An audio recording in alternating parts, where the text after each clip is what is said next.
Want to expand the reach of your content? Start a podcast. Feature industry experts on your show and leverage the influence and reach of your guests to grow your brand. Learn more at sweetfishmedia.com.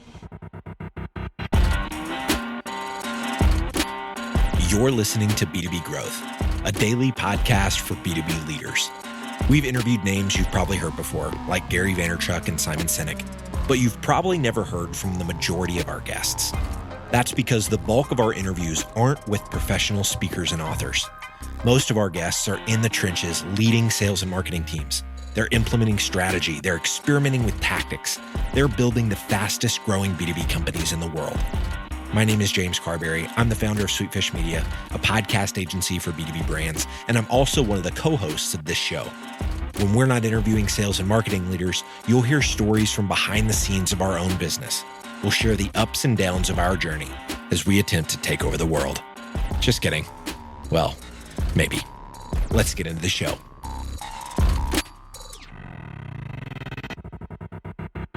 Welcome back to B2B Growth. I am your host for today's episode, Nikki Ivy with Sweetfish Media. Guys, I've got with me today, Natalie Wickham, who is Marketing Director for Quantum Workplace. Natalie, how you doing today?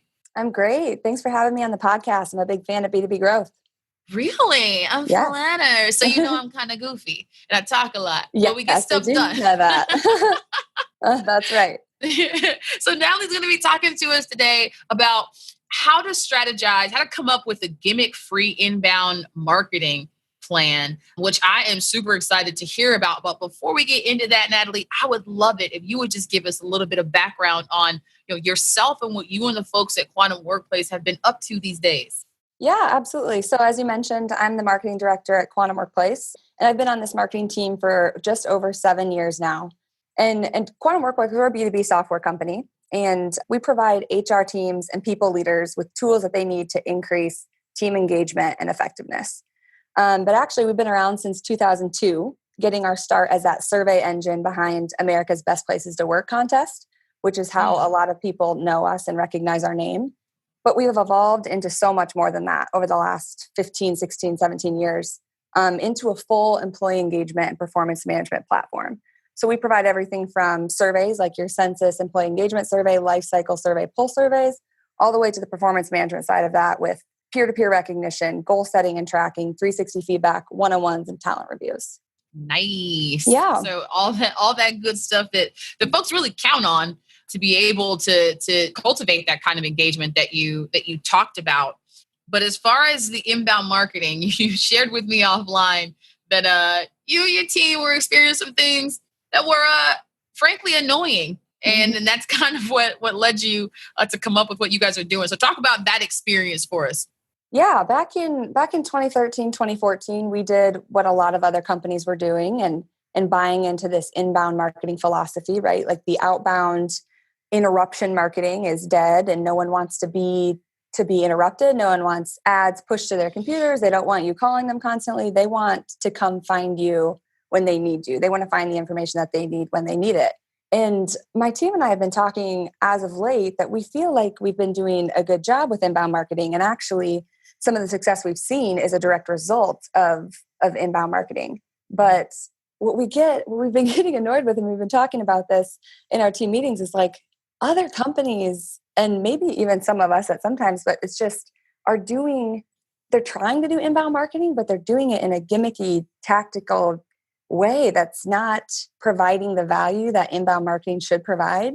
It's more following the rules of following Google's rules, following like content type of rules just to get eyes and exposure and clicks. Yeah. But when that customer, when that prospect, when that lead gets to where they're going, it's like they're left thinking, what? I filled out this form for this. I hopped on the sales call for this. It provides no value to me. And we've heard that from customers we talked to of other experiences they've had with different brands. And frankly, like as a brand that's trying to do inbound marketing really well and trying to provide value to leads and prospects and customers, you're right. I'm annoyed when I look at how other brands are trying to do that for the people they talk to. So walk me through. So I'm this buyer and I'm engaging with this content. And what does it look like when it's done the wrong way? What happens when I've engaged in and it's like, yeah, this is where I want to go. Can you give like an example of what exactly that looks like?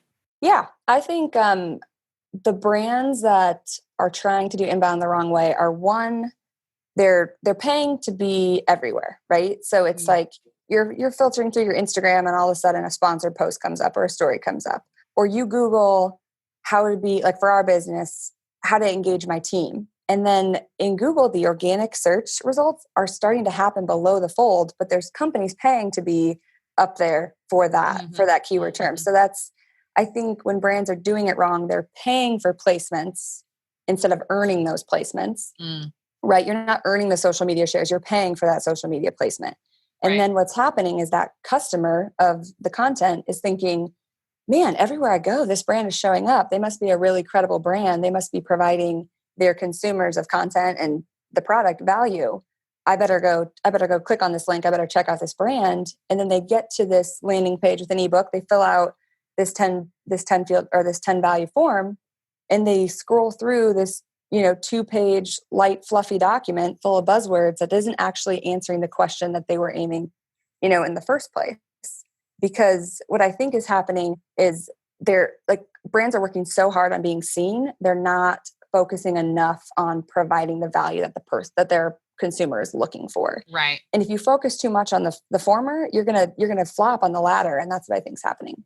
Yeah, and it seems like that makes sense to me, I guess, in a sort of B2C strategy, but it seems like it wouldn't even appear to make sense to do that in a B2B strategy. But you're saying, that is what's happening. And so, tell us your ways. What I love is you didn't just get annoyed, you took action and you decided like, look, we're never going to look like that. We're going to have this buyer-centric approach and lead with value. And there's sort of a 3-step approach that you guys take to doing that. Walk us through that. Yeah, absolutely. So we on the marketing team have kind of our 3 checkpoints, or as I would say, for providing that value. But before you even get to a place like that, I think the brand and the company as a whole needs to buy into the fact that we're going to provide value across every single touch point that we interact with our buyers. Because what the epidemic we're seeing is not just a marketing issue, right? I mean, we're asking for a lot from the people we engage with at every key milestone that they have with our brand, right? Sure. And the marketing side of things, we're asking for personal information. Fill out this long form. Tell me about yourself. Tell me your business challenges. And then I'll give you content in return. And sales, we're asking them to spend time on demonstrations, to give us a lot of money, right? And then we'll give you a value in return. And as a customer, we're asking for their feedback on our product, for time spent on calls, and then we'll give them some kind of value in return. So I think it needs to be, the whole organization needs to be aligned on the topic of value and know that it's a strategy for them. Yeah. So I'd say that's a key first and foremost. For sure. And I imagine I can see where that might be a roadblock for some organizations. I think particularly when you're talking about B2B sales organizations, where so much of the focus is just on like sell, and just the acquisition of a customer.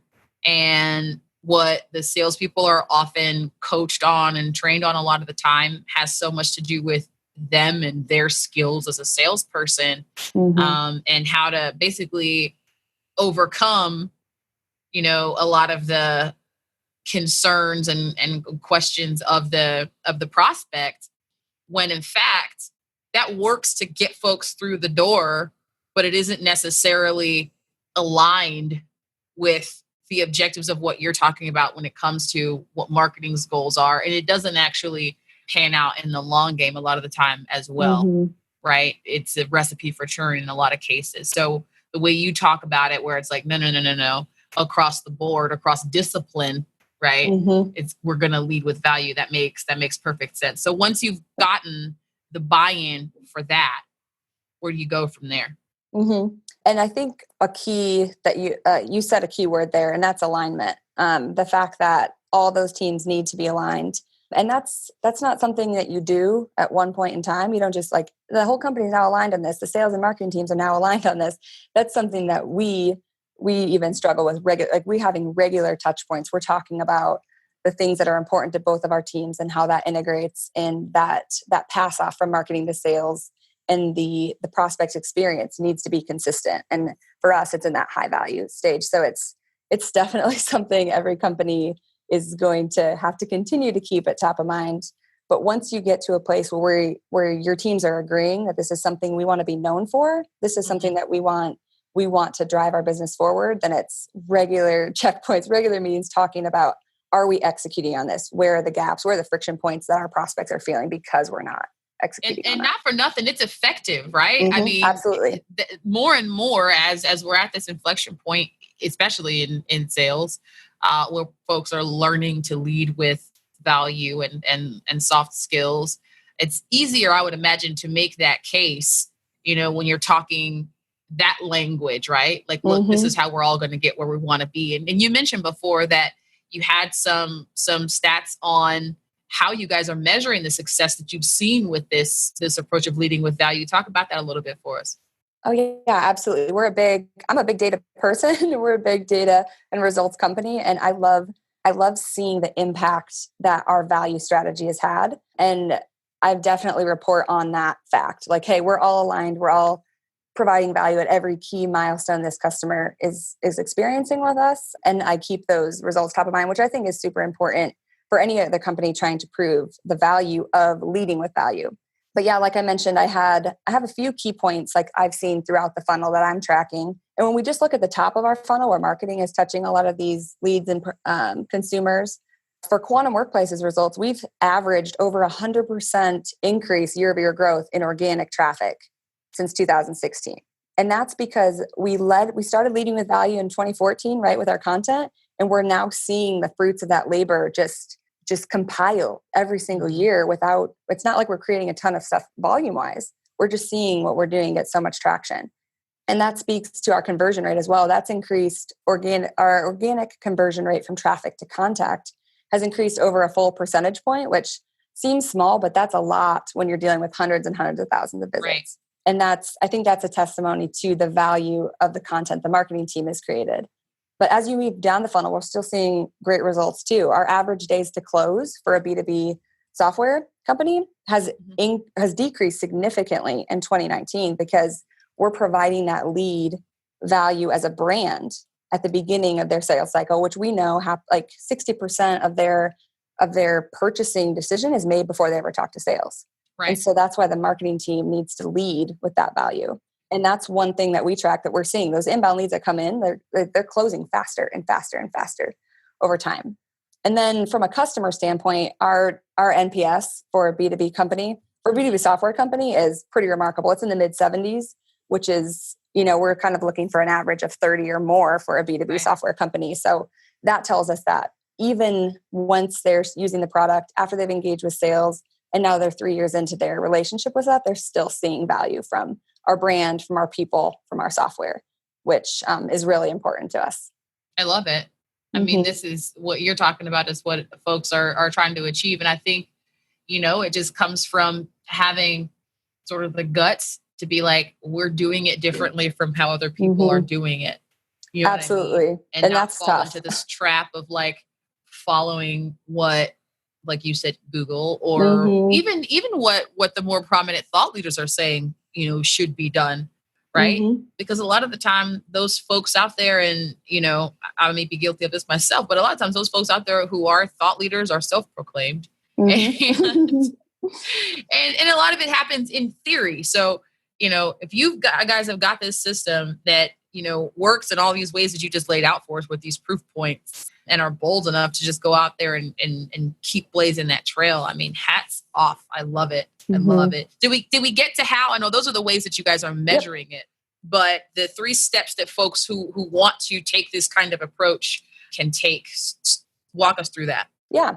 We think of kind of 3 main steps or tactics that we keep ourselves in check with when it comes to creating value. And the first one, I would say, it seems obvious, but I think that's part of the problem. Is my tip is get to know your prospects, who you're talking to, but not in that like buyer persona template type of way, which I think is like one of those kind of gimmicky marketing things. We created this buyer persona template. We know everything about our buyers. And I don't think I don't think that's true. I mean, like really get to know the people you're talking to and trying to market to by like having a conversation with them, as many as you can, right? Not a formal interview where you're saying, tell me about your business challenges. Tell me about how long you've been in this role. But I think that where we've been able to connect with our customers more, or the people we're marketing to more, is when we just have real conversations with them at events. Like, tell me about life, like outside of work, inside of work. And we're starting to know and feel and experience and relate with the pain that they feel,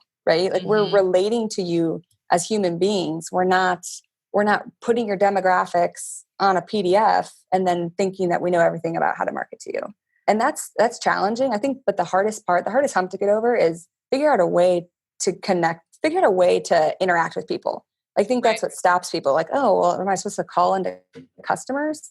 Like, no, not necessarily, but I guarantee there are opportunities for you to be, a personable, to relate with people, to talk to people. And people love to network and connect. Like, start connecting with the people you're trying to market to, and then be real with them when you can talk to them. Don't ask, like what their KPIs are, how they're performing. Like, talk about real stuff. You're marketing to real people, Yeah. Yeah. I love it. There's one of my, again, another inflection point that marketing is at is this whole idea of humanizing and shifting from persona to person. And I think it's wonderful. And I think it's wonderful that the way you talk about this is at sort of the industry level, right? It's not coming from a self-serving spirit behind what you do. It's like, putting yourself in the shoes of the people who are having these experiences with you, and understanding what you would engage with and what you would relate to and why. And so I love it. Thank you so much for laying all of that out. This is just the kind of thing I like to bring to our listeners. Value, punchy, succinct. Yes. But now, Natalie, that I have successfully picked your brain and seen what I could get out of it, I am interested in what you are putting in it. So tell us about a learning resource that you have engaged with that is, informing your approach that's just got you excited these days. Yeah. Well, first and foremost, from a working perspective, I follow so many different marketing brands. One brands that I trust, that I think they're doing inbound marketing well, and then trying to learn from your peers in that way. But also listening to podcasts like this, frankly, where you're hearing your peers talk about the challenges that they've had and how they've seen success, is what I would encourage a lot of marketers to do. Outside of just learning in your industry or like for your business function, what I really have found to be valuable in my professional career is figuring out a way to be both a better professional, but a better version of you. And some of the times I'm most productive and the times I think big picture and I'm able to make strategic decisions is when I'm also taking time to care for myself. So I would encourage people to make sure that they're keeping up on, the time management best practices and how to be a healthier version of you mentally, physically, emotionally, because when we get a little too focused on our professional career, sometimes we forget that. And I think that we're going to be the best version of ourselves at work when we're the best version of ourselves at home. And so I'm a big self-help listener of podcasts, of books. So I do definitely recommend that. Same. I'm glad you said listener. Well, you said listener of podcasts. I listen to books. Not a pages between the fingers kind of girl. But yeah, we're on the same page. I'm so glad that you laid this all out for us. I'm so glad that you shared this with us today. We'll have to have you on again because I have so many more questions on how you do what you do and even why you do what you do. You're a super fun and interesting person to talk to. So thank you for bringing this to our folks. And I know that, like me, everybody listening is quickly become a fan of yours and are going to want to catch up with you. Let us know, Natalie, how can folks connect with you? Yeah, absolutely. LinkedIn or email would be the best way. It's Natalie Wickham on LinkedIn, and I work at Quantum Workplace, or you can email me at natalie@quantumworkplace.com.